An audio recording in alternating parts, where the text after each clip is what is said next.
T. Gary Rogers was a businessman at a young age, starting out with a paper route as a boy in California. Yeah, while he thought about becoming an engineer, he went into the restaurant business instead. And the road to the top there wasn't easy. Rogers ran a failed restaurant before finding success in ice cream. Meet this week's Destination CEO, the man at the helm of an ice cream empire that includes Haagen-Dazs. My first job was a paper route, and I was young and naive. I was, I don't know, 9 years old maybe. And there was a newspaper called the Call Bulletin. Every day it took me 2.5 hours on my bicycle to deliver about 30 papers. And I was paid $1 per paper per month, so I made $30 a month. But boy, was I proud of it. I was actually raised to think that my destiny was to be an engineer. My father had been an engineer. I went to the University of California at Berkeley. I rode on the crew there, which was an important part of my development. I went 2 years in the Army as a lieutenant in the Army Air Defense. I went on to the Harvard Business School.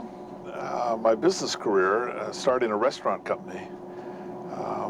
And we opened 5 restaurants. It was based on a wine country theme. They were called Vintage House, and it was unsuccessful. And I was looking for something new to do. And I thought maybe ice cream parlors would be an interesting extension of my experience in the restaurant business. So through that, I happened to meet the fellow who owned Dreyer's at that time. He had bought the company from the Dreyer's family. And it just happened that the moment I met him, he had just taken a phone call from his bank, turning him down for a loan he needed to expand his factory. And he said to me, I really don't know what I'm going to do. And I blurted out, have you ever considered selling your company? And he said, well, not till just now. And a couple days later, I had an option to buy his business for $1 million. We raised $500,000 in equity and $500,000 in debt. And that was the beginning. And what's interesting is we bought that company for $500,000 in 1977.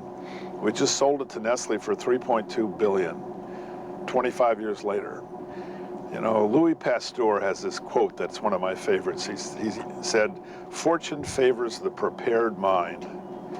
People look back at stories like this and they say, wasn't Gary lucky? And I was lucky. I happened to be in the right place at the right time. But I think all of us in life are in the right place at the right time, and some of us know how to seize opportunity when it hits us in the face, and some don't. And that'll do it for this week's Business Week Weekend. Thanks so much for joining us.